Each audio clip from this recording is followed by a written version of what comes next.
Otra Hoy estamos viendo otra de las historias paralelas que estuvieron sucediendo aquella mañana gloriosa de la resurrección de Jesús. Las mujeres que fueron a ungir el cuerpo de Jesús esa mañana no habían ido todas juntas.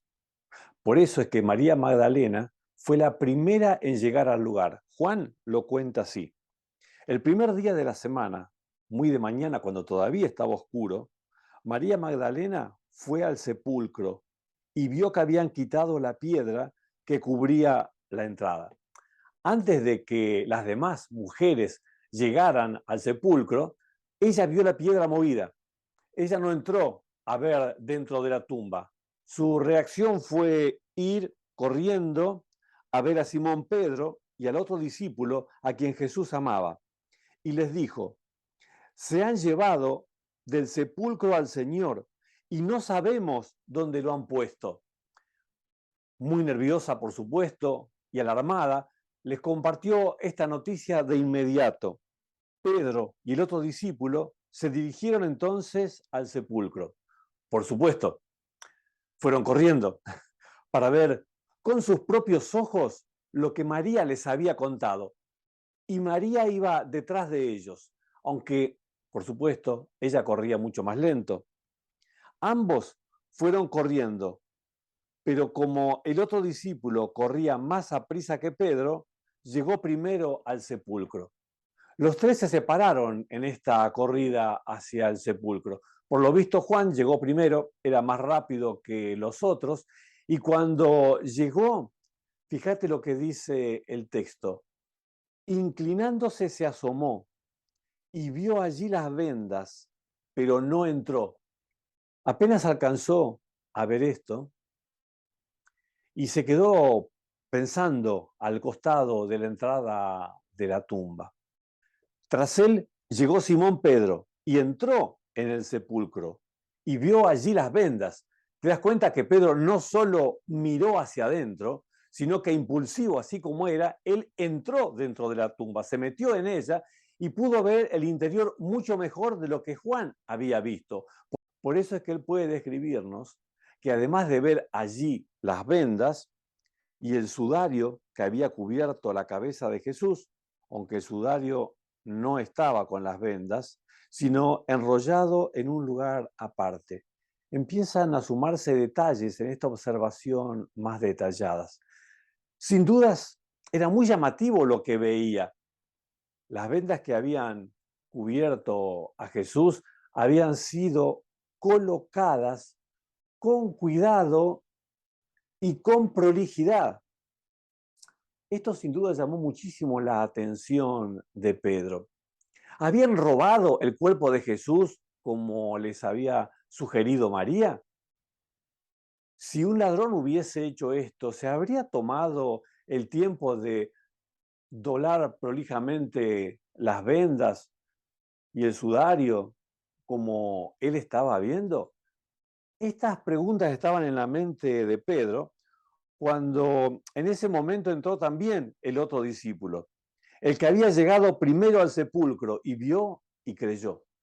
Después de estar unos instantes afuera, Juan, pensando en lo que acababa de ver dentro de la tumba y habiendo Pedro entrado ya en ella, ahora Juan también entra dentro de la tumba y también ve ahora con más cuidado, con más detalle, lo que hay dentro y también va concluyendo algo distinto a la versión de María. Por eso dice que él vio y creyó.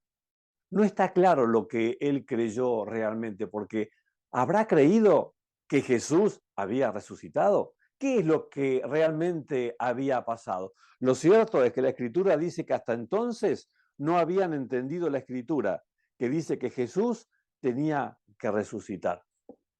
Ellos estaban choqueados aún por los últimos acontecimientos y no recordaban la promesa que había hecho Jesús de resucitar al tercer día.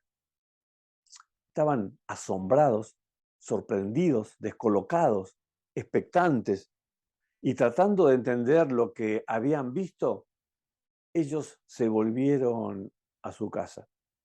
Ni se dieron cuenta que María había llegado después que ellos y estaba fuera. Estaba fuera llorando sin consuelo porque, además de estar sintiendo el impacto de la muerte de su amigo, ahora habían robado su cuerpo y ni siquiera podría brindarle un último cuidado. Juan y Pedro se habían ido. Ella estaba sola junto al sepulcro. Pero María se quedó afuera, llorando junto al sepulcro.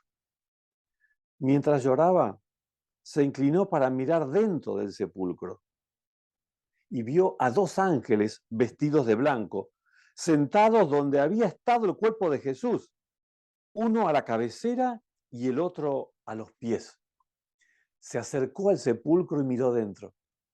No te olvides que ella está considerando que quitaron, que robaron el cuerpo del Salvador.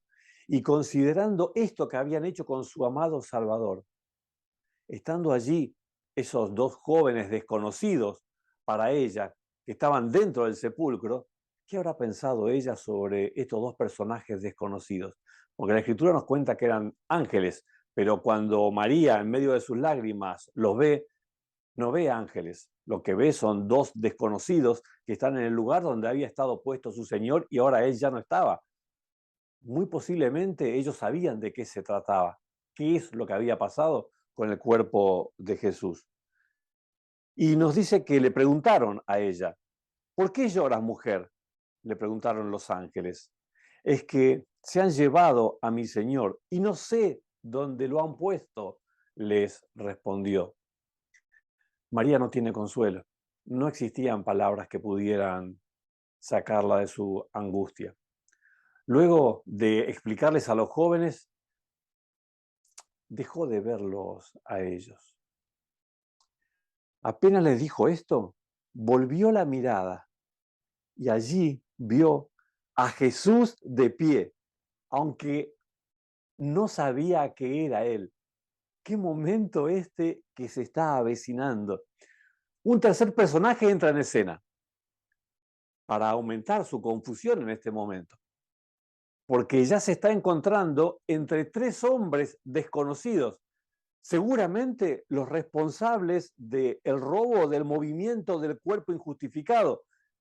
Entonces, este desconocido que está frente a ella, que en realidad era Jesús, le dijo, ¿por qué lloras, mujer? ¿A quién buscas? Ella, pensando que se trataba del que cuidaba el huerto, le dijo, Señor, si usted lo ha llevado, dígame dónde lo ha puesto, y yo iré por él. Qué momento increíble, ¿lo notaste? Sus lágrimas no le están permitiendo identificar que el mismísimo Jesús, por quien ella está derramando estas angustiosas lágrimas, es el que está frente a él. A veces pasa, ¿no? La profundidad del dolor puede inhibir la fabulosa bendición que está frente de nuestros ojos.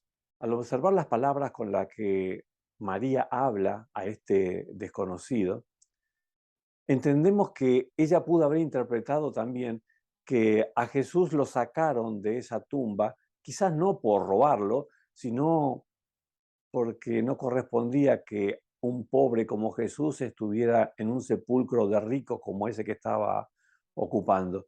Y quizás simplemente el cuidador de este lugar se lo había llevado para enterrarlo o depositarlo en otro lugar y dejar libre esta sepultura para gente de la jerarquía para la cual había sido hecho. Quizás se lo habían llevado.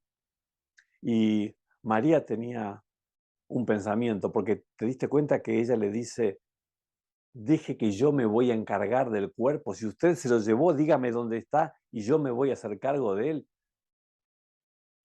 Claro, ¿qué podía hacer María con ese cuerpo de Jesús?